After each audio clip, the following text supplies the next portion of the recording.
probably you'd like to have a nice fruiting bonsai like this one. This is a deciduous holly, Japanese deciduous holly, but I've been growing this for about 25 years now. That's not the tree we're going to be working on today. This is the best that I could find. This is what we're working on today. So let's get to work now. And this is the final result. So stay tuned, watch what's coming, where you'll see how I accomplished this holly bonsai.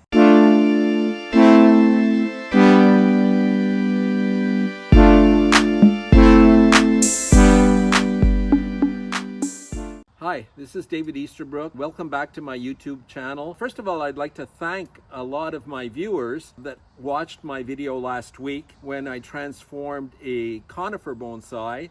I got a lot of great feedback. A lot of people sent me pictures of the bonsai that they were inspired to create. Great going, guys. I'm really pleased. This is what these videos are all about. To inspire you, to motivate you, and get you making bonsai and enjoying the art of bonsai. So thanks a lot for that.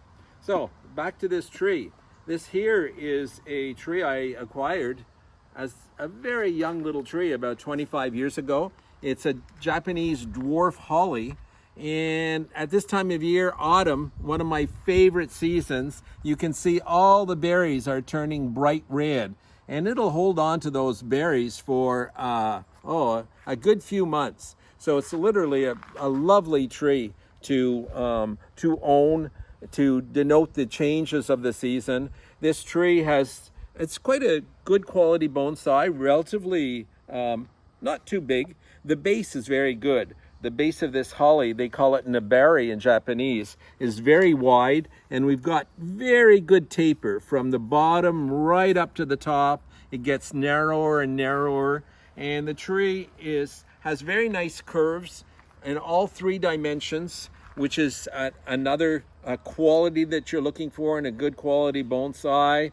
The branches all have berries, and the bark is very pale color. It's potted in a beautiful Sarah Rayner ivory colored pot that brings out the pale colored bark.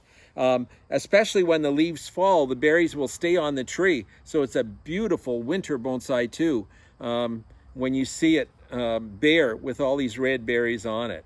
So that said, let's get started on my demo tree for today.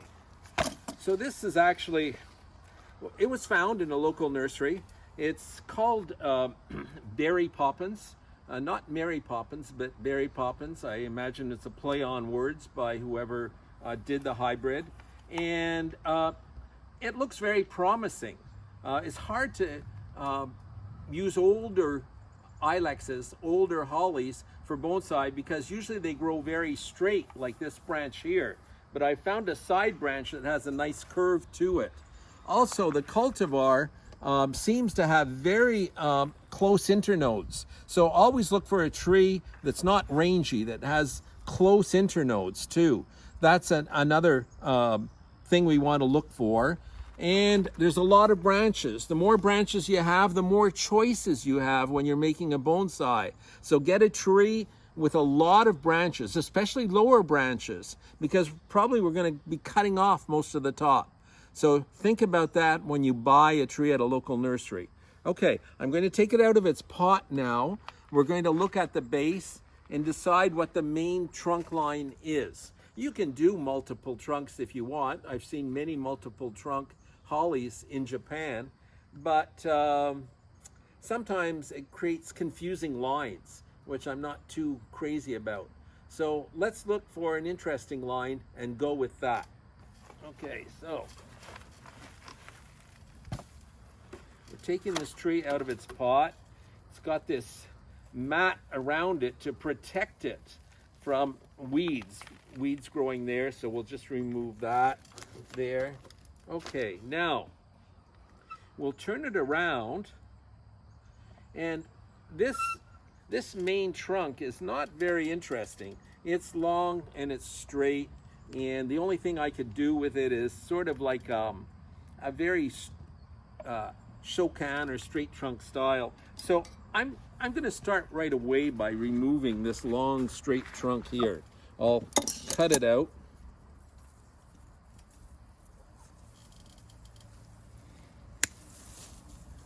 There we go.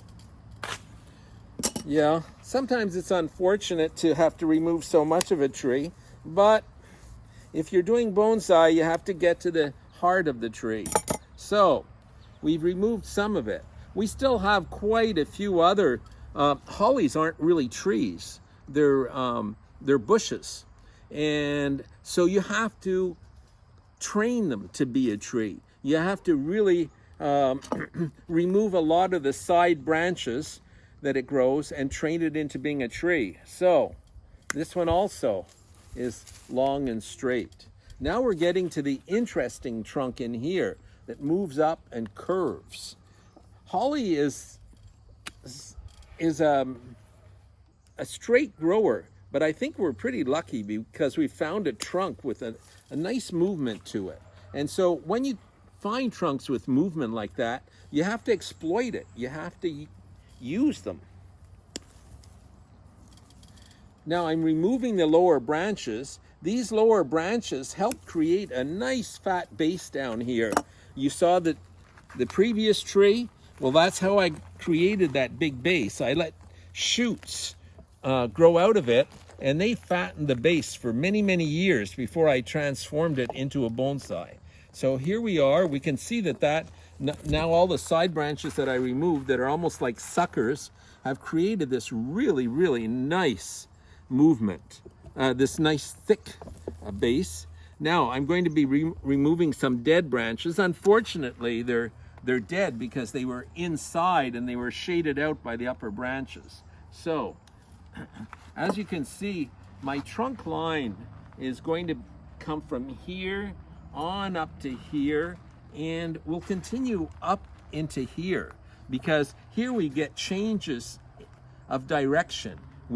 It comes out of the ground at a nice angle. Here it goes toward the back, and then here it's coming toward the front.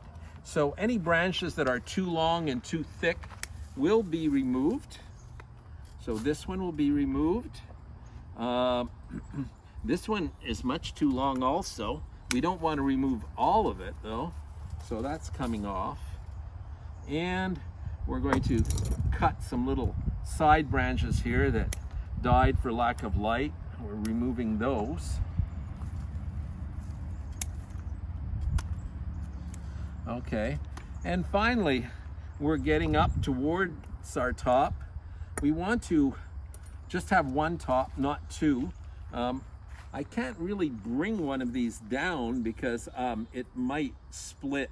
So, well, maybe I can bend it a bit. So I'm cutting off this because it's too long, too tall, and we're going to shorten these branches here and shorten all of these up here.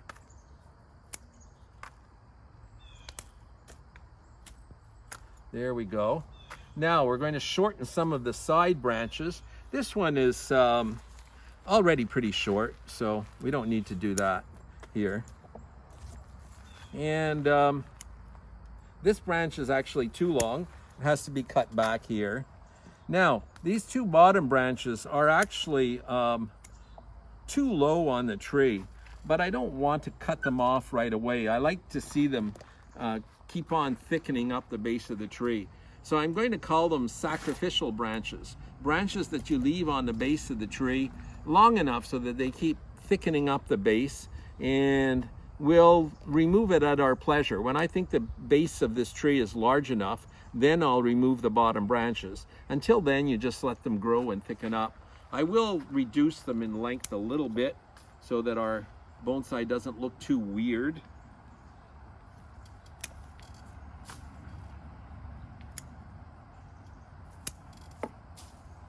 Okay, so this is what we're going to start with now, folks.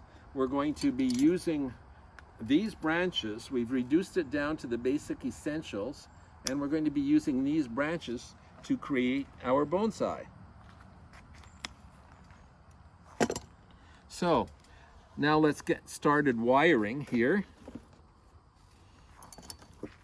We're not going to be able to bend this bottom section in here.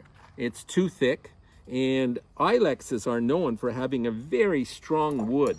The Japanese used to make combs, brushes, items that took a lot of wear and tear, and Hollywood is very strong, so they would resist. So we don't want to we don't want to try to bend here, but we are going to be bending this upper part. So I'll be using aluminum wire because hollies have a soft bark, and if I use copper, I might scrape it and bruise the bark, and the branch will die. So I'm going to use aluminum wire, but it has to be quite thick, at least half the thickness of this trunk here. So we're going to start by getting a thick enough wire.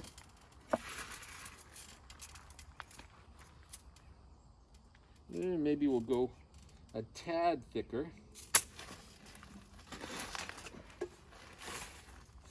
Okay. So we're up to 5 millimeter aluminum wire. I think this is the best here.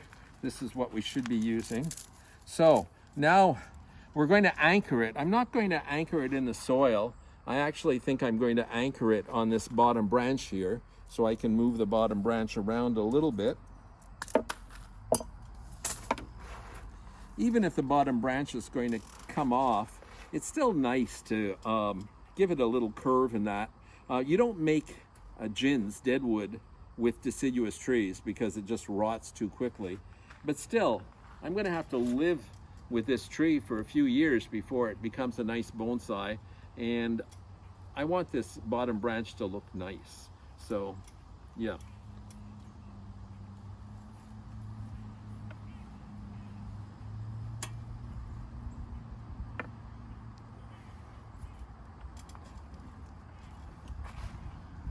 We have to be very careful not to bruise the bark on this tree.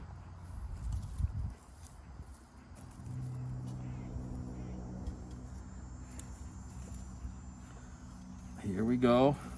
Now we're going up. And every time we make a spiral, we wrap the wire around, we have to hold it against the wood, so there's no empty space.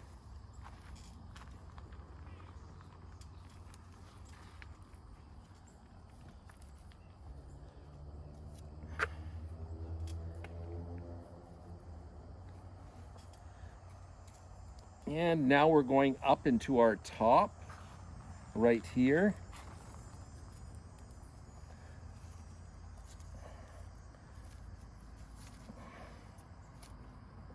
Okay, so we remove the excess wire here, and we'll go down below and wire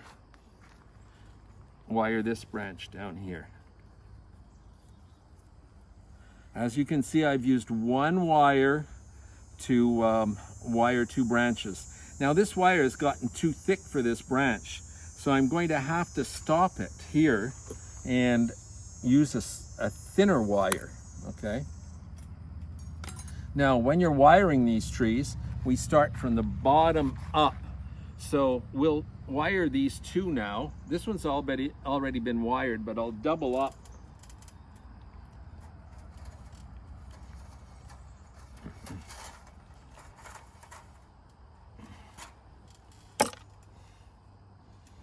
As I said, these branches, both of these bottom branches will probably be removed, and we won't actually be using them, but it's nice to give them a nice shape.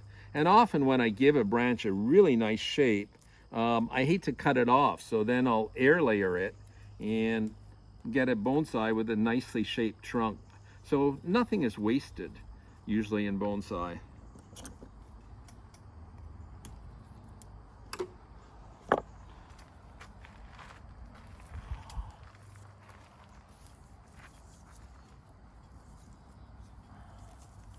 Now here we've got two branches in a Y-shaped section, and if I try to wire the two of them together, they're going to seesaw and one will break.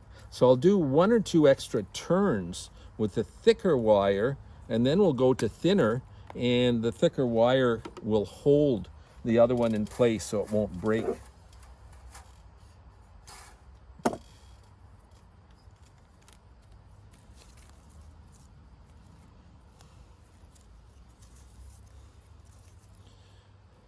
Maybe I forgot to mention, but this is a female holly. The sexes are on different trees, so you need a male holly to fertilize a female holly, and you always have to keep a male on your bonsai table or not far away, otherwise you're not going to be getting any berries. So yeah, it's called a dioecious tree, and yeah, it's like a ginkgo. It requires both sexes to have fruit. So when you go out and buy a holly bonsai, you have to buy two, a male and a female. Doesn't really matter as long as it's a deciduous holly. I've used our native deciduous hollies, Ilex verticillata, to pollinate Japanese hollies, Ilex serrata. So yeah, it doesn't really matter that if it's a different species. Okay, now I'm going to wire this branch here. This one I want to bring down. I'm afraid it's going to maybe break if I bring it down too much. And I'm going to wire all the way up to here, okay?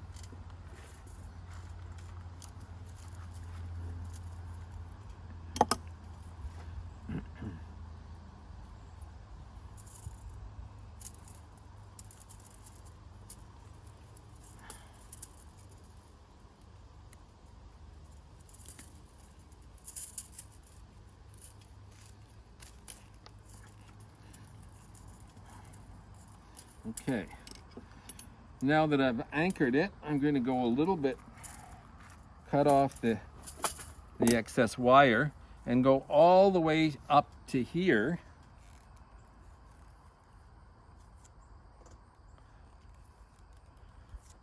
And wrap this branch here with wire because I want to bring it down to create a branch going downwards.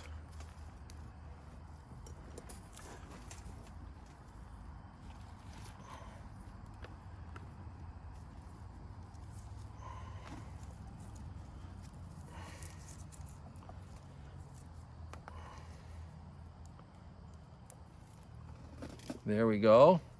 So this wire comes off. Now we'll wire this branch down here.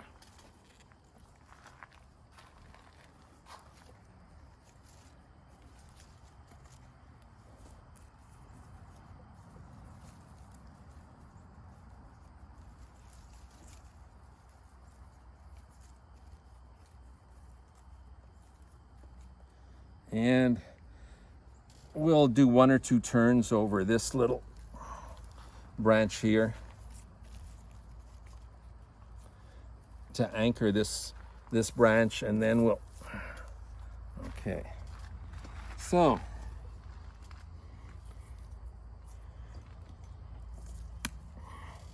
now we'll wire these 2 smaller ones here.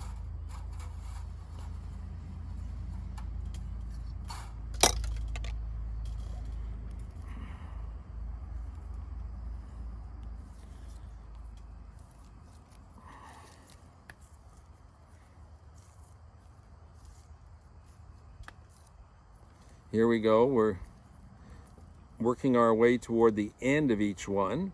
You always start lower down and anchor your wire somewhere, and then go to the end.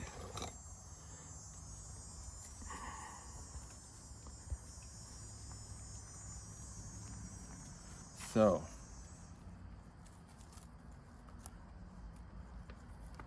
here we are, right at the end. There are going to be some finer branches to wire, but we're mostly doing the major ones right now, and then we'll get to the finer ones toward the end. Okay, so now we have these 2. Problem with these 2 branches, these 2 that are unwired, is that I can't do a full turn around them, so I think I'm going to go a bit lower down and anchor this one lower down.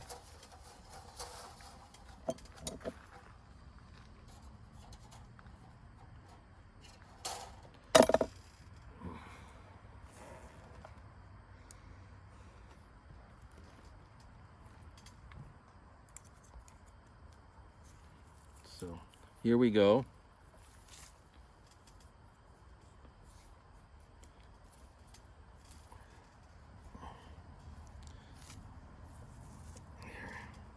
Here we are. Now, this wire is anchored down below here now. And we get up to this one here.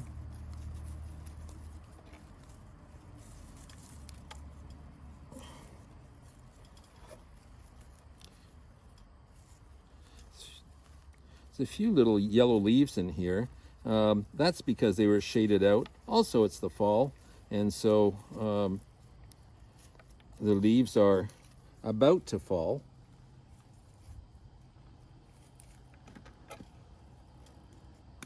Okay, we're going to wire this little one out of the way.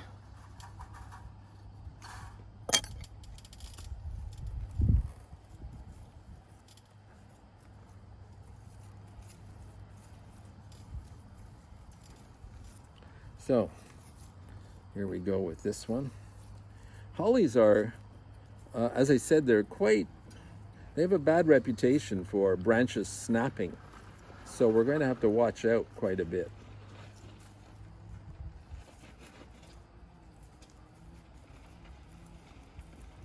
When we bend them down. Okay.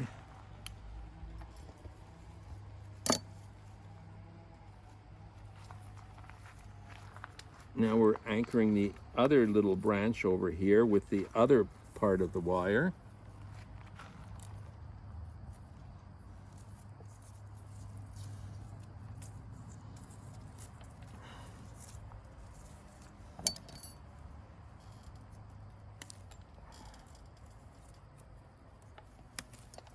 Okay, so we've got one major branch. A major branch is always a branch that is coming off the trunk, left to wire. So we'll get working on that one, and then we'll be able to start moving this tree a bit and creating a nice bonsai shape. Looks like there's a lot of wire, and there is. Usually you want to use a bare minimum of wire, but in this case, we don't have much choice. There's not that much that we can anchor on, and we have to have a good solid anchor. So we're not taking any chances. Here we go.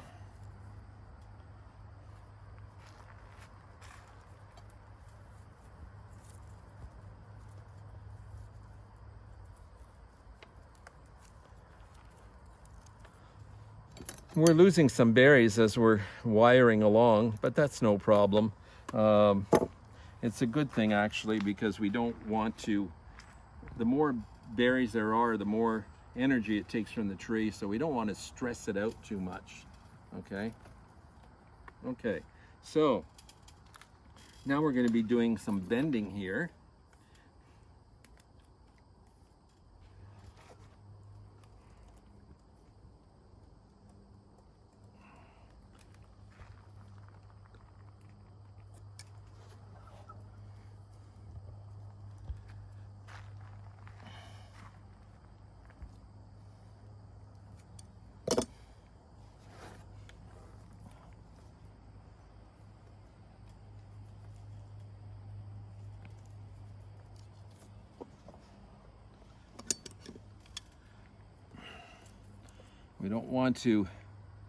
We don't want it to break, so we have to go really mellow here, not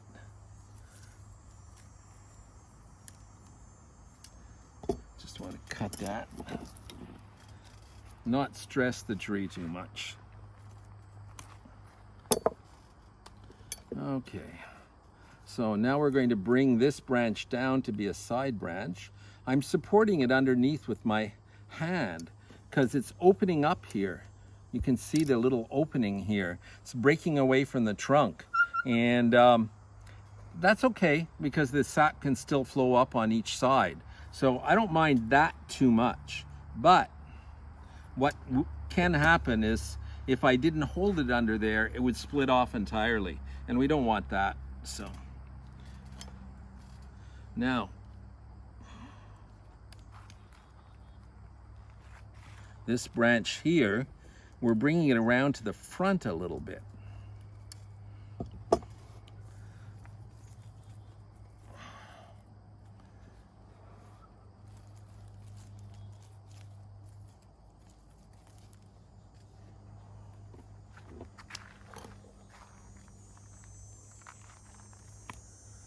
Okay, so we're bringing this, we brought this one around to the front. Now this is our back branch right here, okay? And back branches have to be quite short. This one's very long. So we'll be giving it some, maybe some curves to shorten it.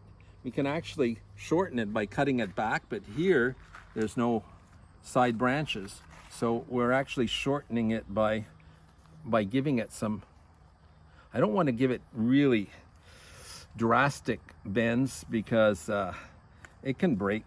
Now, we don't yet have any side branches here. We have a little one coming out, but we need a side branch here to create our triangle. So this, folks, is where we cheat a little bit. We're going to raise this branch up here. We're raising it up. And then we'll bring the branches down, okay, to create a very interesting, we'll raise it up beside the trunk and then bring it down. The tree, this tree next spring will shoot out all kinds of little buds, little branches all along the trunk. And then I can just, when they get a bit bigger, I can just substitute this branch here for others along the trunk, and I can bend this down. So now what I'm doing is I will bend, I will lower some branches at the top to make a nice flattened crown, make it look more tree-like, and then we should be finished.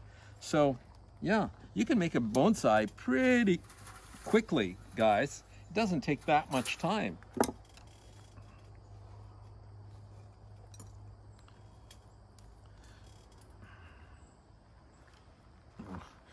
Even I'm going to a thinner wire. I'm going to 1 millimeter because if the wire's too thick, I risk breaking this small branch here, and I don't want that. So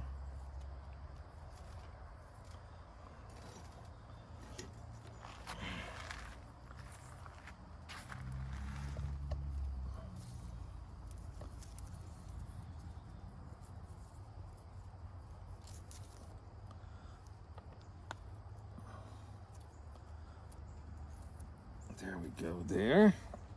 And we'll go up a bit higher with that wire and catch another branch up here.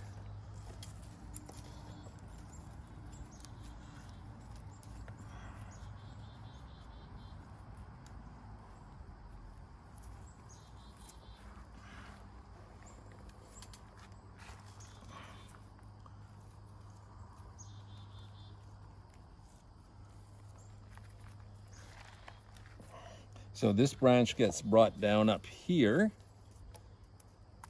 Now we're going to use that slightly thicker wire to bring down these two branches, and we will have brought out our shape.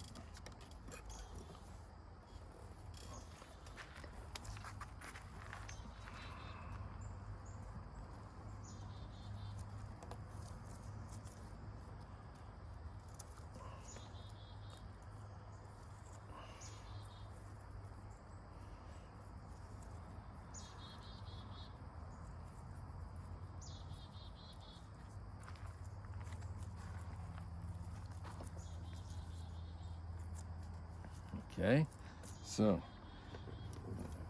cut off the end of this wire and wire. Then before we bring it down, before we move it, we have to anchor it on another branch.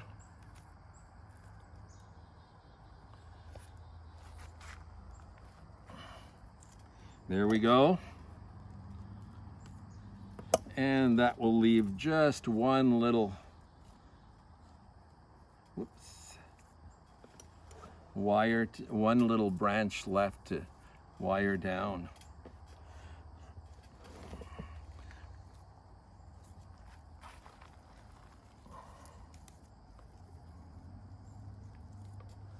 Okay, and finally this branch is the last one we have to bring down. We will work on this one and that will be it.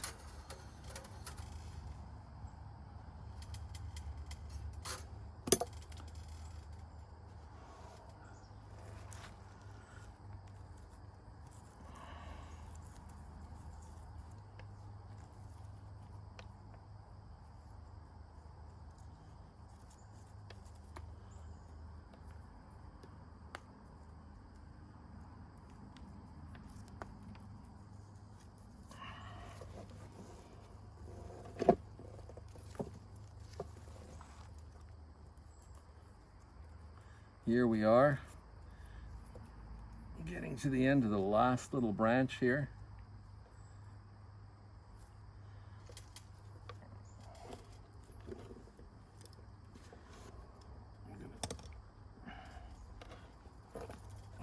Cut the excess wire sticking out.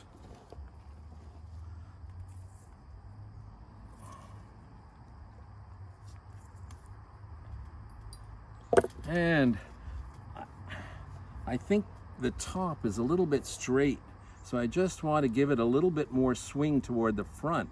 Why? Because a bonsai should always, the apex, the summit of the bonsai should always be slanted toward the viewer.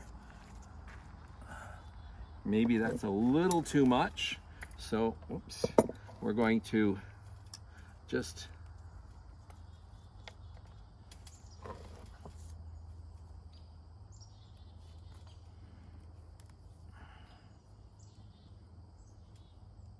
there we go. That's better. That's a nice little curve in there. Okay, so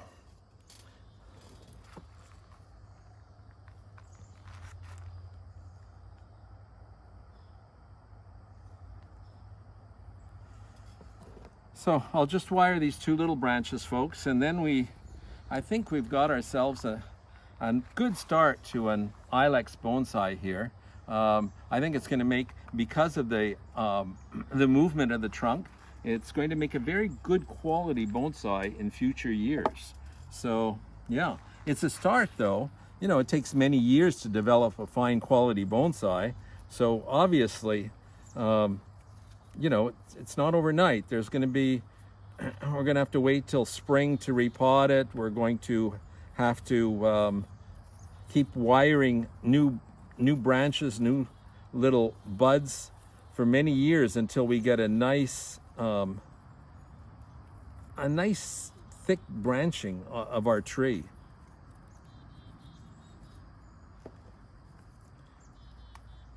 Here we go, here we go. Okay, now there were some spots where the branches opened up.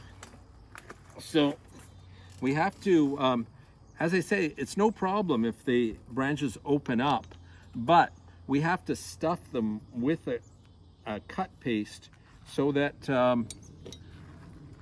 the air won't get in and they won't dry up. So here we go, we've got one here.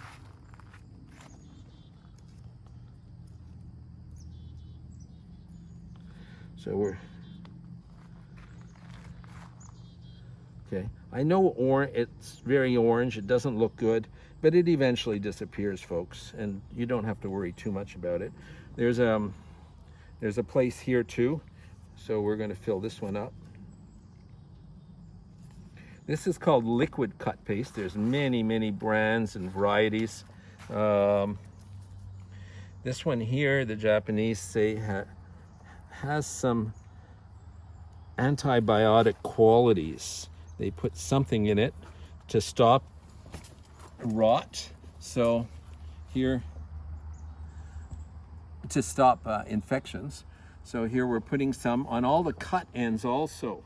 Where the cut ends were, where we removed large branches, it all has to be done.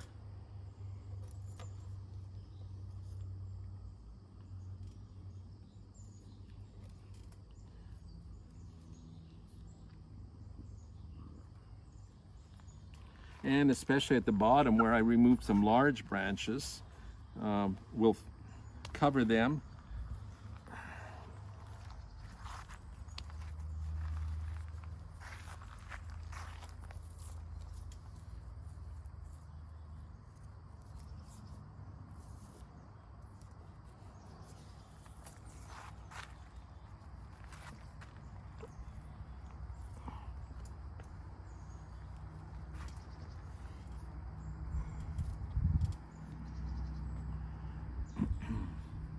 Well,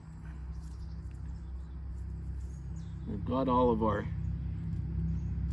pruning scars cut pasted now, and I think the tree is ready to go on to be a fantastic bonsai in the future. I'm really quite pleased at the way it turned out.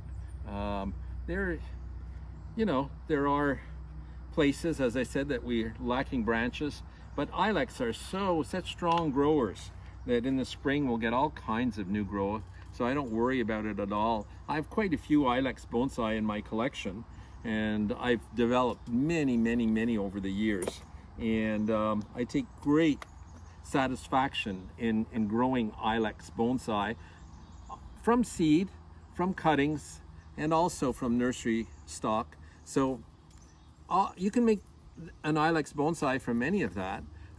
The only thing I would maybe not advise you to do is to go out and collect some wild ilexes, Ilex verticillata.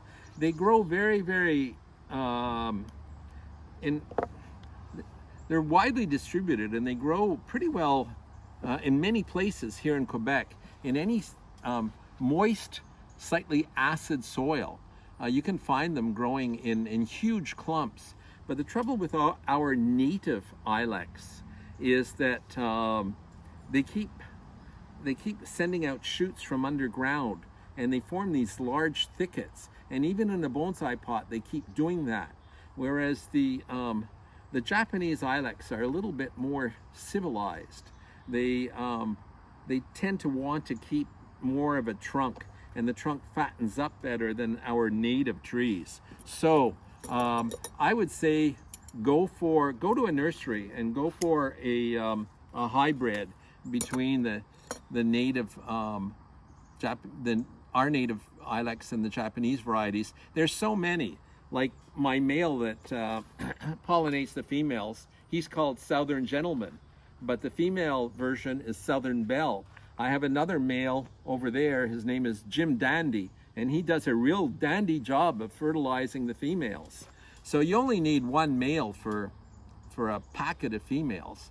I have probably maybe 10 or 15 females, and the bees will transfer the pollen onto the females from one tree, and they all get pollinated and all set out fruit like this.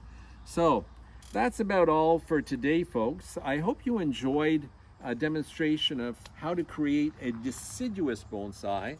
And what I find especially appropriate is creating a deciduous fruiting bonsai at this time of year, because it is such a lovely tree to have in your collection. You can have fruiting ilex, fruiting pyracantha. I have some apple trees over there. The apples are just turning red, quite lovely. Unfortunately, I don't have any good fruiting hawthorns in my collection. I gave them away quite a few years ago to the collection of the Montreal Botanical Garden, but I plan on having one. So, and cotoneasters, don't forget cotoneasters. They're great. They make great bonsai. They have red berries at this time of year. So yeah, go ahead, go to your local nursery, find an interesting fruiting tree that you can transform into a bonsai, and go to it, folks. Enjoy yourself. Thanks a lot. Bye.